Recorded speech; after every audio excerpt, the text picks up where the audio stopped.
Salutations, Whacky Nation, and anybody who stumbles upon this. I have never done a video like this before, but I feel like I have to, or I want to get my voice out there about a problem I've kind of been noticing with the MCU, especially in the later stages. And that's okay. The first one is let's get the stupid one out of the way, which is Captain America, Brave New World teaser trailer dropped, and we find out General Ross had to shave his mustache, his iconic mustache, mind you. And the quote he keeps saying is he was told to either lose the mustache or lose the election. Which is really dumb when it's like, but there have been presidents who had mustaches. Like, in my quick little amount of research, some of them even got the popular vote because they had it. Granted, this was for I think this was for Taft, and it was also Google's AI thing, so that I will fully accept if that's 100% completely wrong. But at the same time, it's also the idea that one of the most well-known presidents, Teddy Roosevelt, had a mustache. It doesn't really make sense to me why he would have to shave it. Like, he is a famous general, even before he devoted his life to just trying to hunt down and kill the Hulk. That's why I still think one of the best castings for him was Sam Elliott in Ang Lee's Hulk. He was perfect for the character. Probably too old now, but... And I get there's a couple reasons why they probably did that. One is that Harrison Ford probably just can't grow a mustache. There are people who just can't grow certain types of facial hair. I know, for example. So I get it. Maybe Harrison Ford has never been able to grow a mustache. But then there's the fact, like, wait a minute. There are literally makeup people who know how to make fake mustaches that the actors can wear. Because that does happen. Sometimes they actually, instead of growing the facial hair, they're just, like, given a makeup or prosthesis. I'm 90% sure that's what happened with Paul Blart Mall Cop for Kevin James, because that mustache just did not match his body. The other reason is probably so they don't have to explain why General Ross's mustache disappears when he turns into the Red Hulk. Yeah, they show Red Hulk at the end of the trailer, teaser, whatever it is. A little disappointed by that because he looks more kind of lean and deflated compared to Hulk. Even though in the comics he's meant to look exactly like the Hulk, just red. But then it also makes you wonder, how is Sam gonna stand a chance against Red Hulk?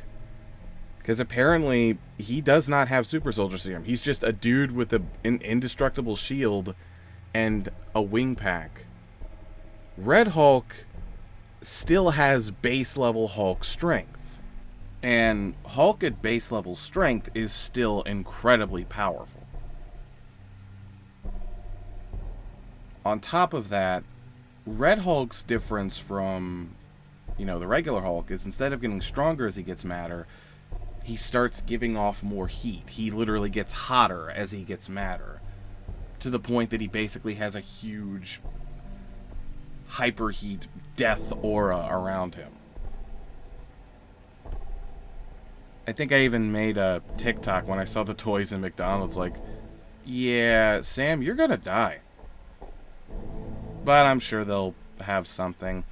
It's like the rumor that apparently that he actually does have another team with him, which includes Hulk and She-Hulk, but I'm kind of sus about that because there's nothing in the trailer indicating that nothing in the trailer is indicating that he has a team with people like Hulk, She-Hulk, and a couple others on there.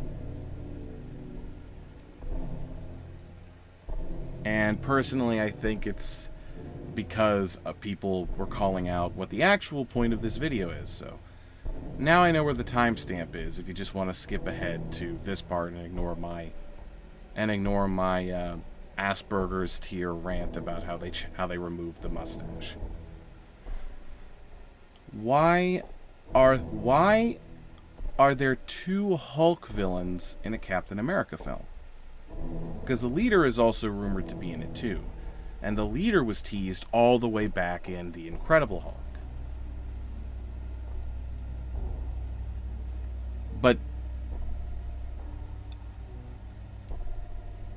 part of... They may have had, fights in the comics, but the whole idea behind a superheroes' villains or the rogues gallery is... I should have had water with me. They are villains designed specifically to fight the hero in question. How do you go up against... What kind of villains work against the Hulk? General Ross is a great example, even before he became Red Hulk. Because he had power, he just didn't have power in the form of gamma-radiated super strength. He had power in the form of unlimited military resources and basically being able to get approved and do whatever he wanted because he had the clout of being a legendary general. The leader represents another type of power. His brain is enhanced by gamma radiation. Another motif of Hulk villains is they all are somehow have gamma radiation connected to them. The leader, gamma radiation gave him a super brain.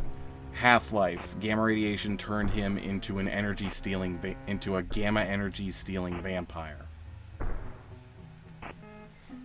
Madman. Dang it, I forgot about Madman, but I know he's related to the leader. Or Ravage. Because that's the whole idea. Usually the only villains that can go up against the Hulks are other Hulks. And a lot of those other Hulks were actually created by General Riker, whose gamma bomb test created one of my favorite Hulk villains, Flux, aka the body horror Hulk.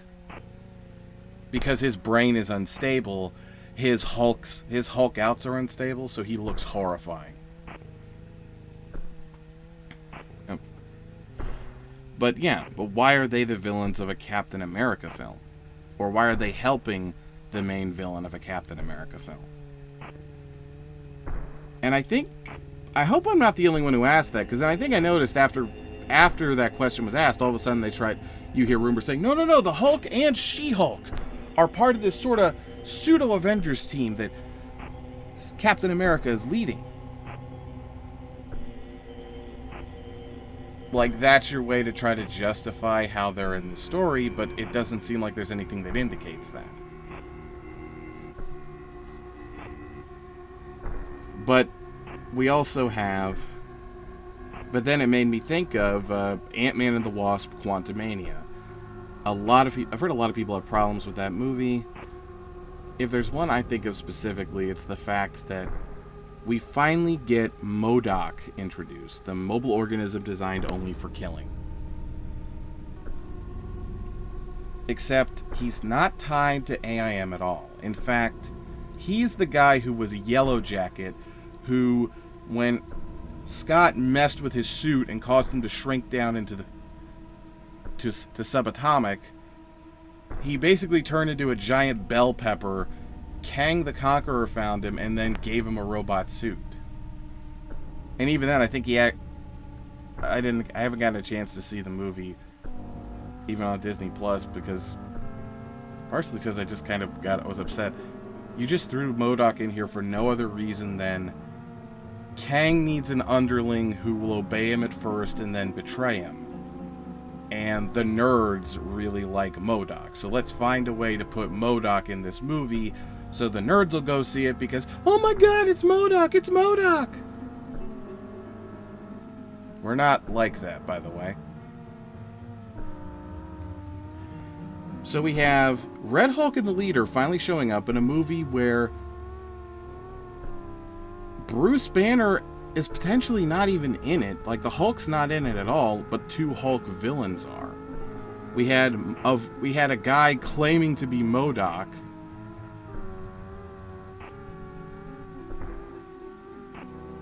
When it wasn't, it just looked like him. We're now at this weird point in the MCU where they're just kind of randomly taking fan favorites that people wanted to see, but they're just throwing them anywhere instead of doing what they should have done a decade ago or 2 decades ago at this point. No, just a decade. and started incorporating them early on into the movies. Like, again, Leader was set up all the way in Incredible Hulk, but then we never see him again. Or, I think it would have made more sense to introduce Red Hulk in Captain America Civil War. Because there were, I gotta preface this, these are rumors. Stuff that came out before is hard to trust, but anything that came out after is even harder. I saw a similar thing with, I'm sure anyone who knows me expected me to bring this up, Beta Ray Bill. There was this whole thing where the only thing about Beta Ray Bill in Thor Ragnarok was Kevin Feige saying that they put him in the movie, but they wanted to wait until a role that did him justice. When I raised the question, why don't you just write a role in the movie that gives him justice? Then randomly, during the kind of press junket for Thor Love and Thunder, all of a sudden, everyone was saying, no. If they hadn't been able to get the Hulk, then Beta Ray Bill would have been the champion of Sakaar. I wasn't able to find anything indicating that was ever the plan. Like, you could have even had him show up in Love and Thunder because Lady Sif is in the movie. Like, maybe that's somebody Sif met when Loki kind of was pretending to be Odin and kind of sent her out to a random place. You know, their way for explaining why she wasn't there with the rest of the Asgardians when Hela attacked. I've got my own thing about problems with the way Thor has been handled, especially the Waititi films. But I'm not a video essay guy, so you probably will never see that, unless I could get somebody to help me edit. But going back to what it was, again, MODOK finally shows up in an Ant-Man movie. The Red Hulk and the Leader show up in a Captain America movie. A better, more comic-accurate version of Abomination shows up in Shang-Chi. Excuse me, sorry. It is my opinion that Beta Ray Bill will finally make his MCU debut in either Eternals 2 or Shang-Chi 2. He's not connected to either of those characters at all, but that appears to be the pattern they're going for. Which, again, I don't understand. If you didn't want anything to do with these characters back when you could have fit them in more organically, why are you trying to use them now? Like, it's kind of supporting that idea that that Disney and Marvel are kind of getting desperate because the movies aren't having the same returns they used to. So they're trying to throw in more stuff the nerds like in hopes that they'll see it. But there were plenty of moments. I'm just thinking off the top of my head. Iron Man 3 introduced AIM, Advanced Idea Mechanics, and so far, it looks like they never actually followed up on that. Like, if you really wanted to, you could have literally just introduced that. You know, Aldrich Killian dies from the Extremists, and then you have a scene revealing that the person that was meant to take over after Killian died was George Tarleton. The guy that everyone is kind of associated with being the actual identity of MODOK pre-augmentation. Even the video game went that route. And that you could kind of hint at like you could in other movies drop hints that something happened to Tarleton in Advanced Idea Mechanics. They're not saying what happened to him, but they're also indicating that he's missing and nobody's been able to find him. And then maybe you could have introduced that in a later Avengers movie, or even an Ironheart movie, about the introduction that George Tarleton had experimented on himself and turned himself into MODOK. You could keep building up the reveal of the character. It's like the same goes for Red Hulk. You could have introduced Red Hulk all the way back in Captain America Civil War, and then you could have just maybe thrown in throw in a scene where Ross and everyone else shows up to see the Leader and the experiments he was doing with Bruce's DNA. Like I said, that may not be accurate. It's been a long time since I've seen that. and that he tries to experiment on himself, and that's how he creates Red Hulk. And then he uses Red Hulk. Like, he takes advantage of the fact that Bruce has been missing after the events of Age of Ultron. And so he starts hulking out and purposefully, like, causing staged and planned rampages to make it seem like this is a form the Hulk takes where he turns red and he's completely without reasoning. Like, even the basic, like, caveman toddler thing he does is just gone.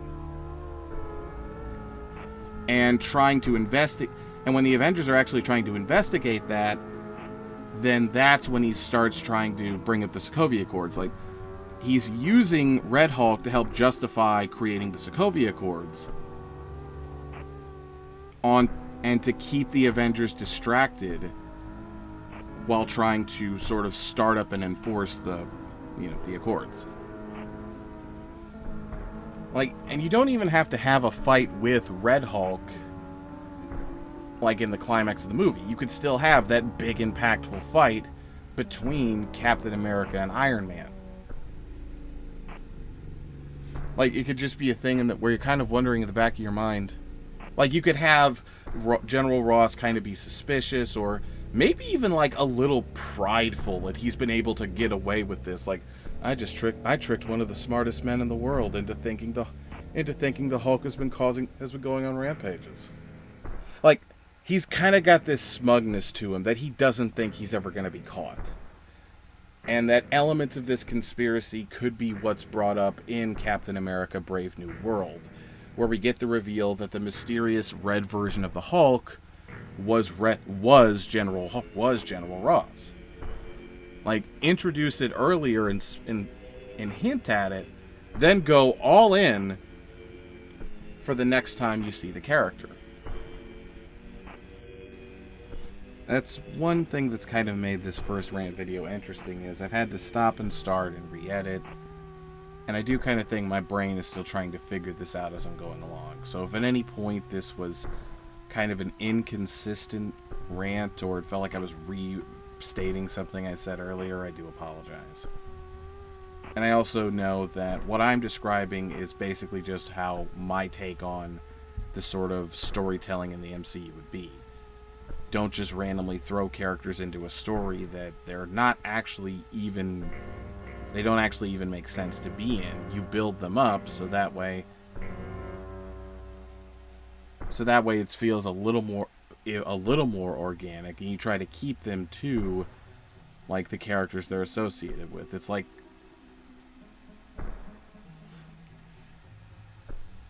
and I don't want to leave people who may not be big into Marvel or more about the DC film universe.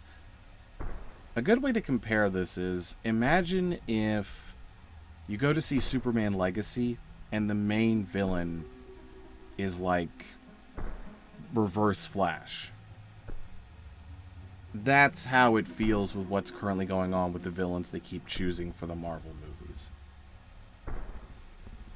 I hope you enjoyed my first attempt at a rant. It's probably going to be my only attempt. I apologize for all the pauses or stammering or talking over myself. My goal was not to cause any controversy, and I fully expect this video to just sink into the sea of YouTube. But I've been thinking about this for a while. I finally wanted to get it out where it feels like it kind of has a slightly larger reach than just a rant on X or...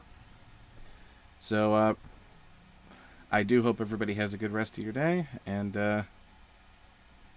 talk to you later. Probably with a script next time.